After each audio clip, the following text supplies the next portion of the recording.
पुरानी कहावत थी। वहाँ के बूढ़े लोग कहते थे, नाचती हुई डॉल से कुछ भी मत मांगना, चाहे कुछ भी हो जाए, क्योंकि अगर कोई आदमी रात में कानपुर की गलियों में अकेला घूमता तो उसे कुछ चमकती चीजों के बीच एक डॉल नाचती हुई दिखाई देती। लेकिन जो भी उस डॉल के पास जाता, वह डॉल उससे कहती, मेरे पास तुम्हारे लिए 3 इच्छाएं हैं, मांगो जो मांगना है। अगर इंसान उससे कुछ भी मांगता तो उसे सब मिल जाता, सोना, चांदी, गाड़ी, बंगला, कुछ भी। वह आदमी यह सारी चीजें पाकर बहुत खुश होता, मगर उसे नहीं पता था कि असली परेशानी तो अब शुरू होने वाली थी। जैसे ही वह आदमी डॉल से 3 इच्छाएं मांग लेता, डॉल मुस्कुराती और कहती, मैंने तुम्हें बहुत कुछ दिया, अब तुम्हारी बारी है मुझे कुछ देने की। डॉल की बात सुनकर आदमी पूछता, मुझे क्या देना पड़ेगा? डॉल उसके पास आती और कहती, तुम्हें मुझे अपनी आत्मा देनी होगी। फिर डॉल उस आदमी के शरीर से उसकी आत्मा निकाल लेती और वहाँ से गायब हो जाती। उस गांव में कई लोगों की लाशें मिली थीं, जिनके शरीर सफेद और आंखें काली हो चुकी थीं। लोगों को पता ही नहीं था कि वह डॉल आती कहाँ से थी। बस जब भी कोई रात में अकेला बाहर निकलता, वह उससे नाचती हुई मिलती और अगले दिन उस आदमी का हाल भी ऐसा ही होता। मगर एक दिन गांव में एक बाबा आए। वह एक ज्योतिषी थे। उनका नाम था बाबा जय साहुर। बाबा जय साहुर कोई आम आदमी नहीं थे। उन्होंने अपनी जवानी में 100 साल तक तपस्या की थी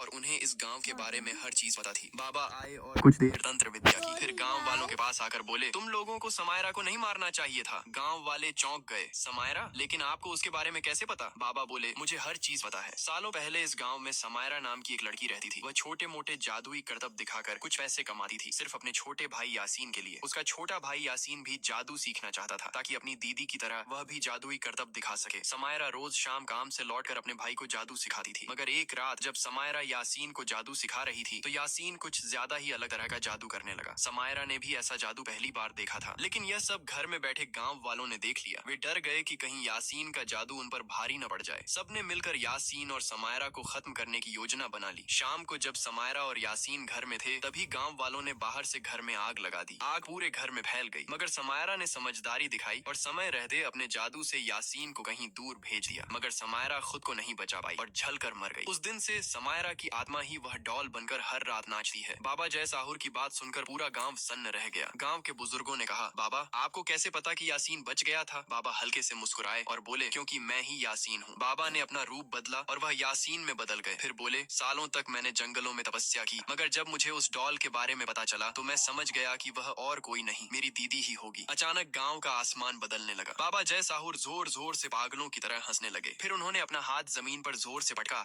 और अचानक पूरे गांव में हर जगह सफेद कोहरा फैल गया। उस कोहरे के अंदर से वही नाचती हुई डॉल निकली। जब उसने यासीन को देखा तो अचानक उसका रूप बदल गया और समायरा अपने असली रूप में आ गई। यासीन बोला, दीदी अब समय आ चुका है इन गांव वालों से आपकी मौत का बदला लेने का। गांव वाले चौंक गए। फिर समायरा और यासीन ने एक आखिरी जादू किया, जिससे पूरा गांव एक ही बार में खत्म हो गया।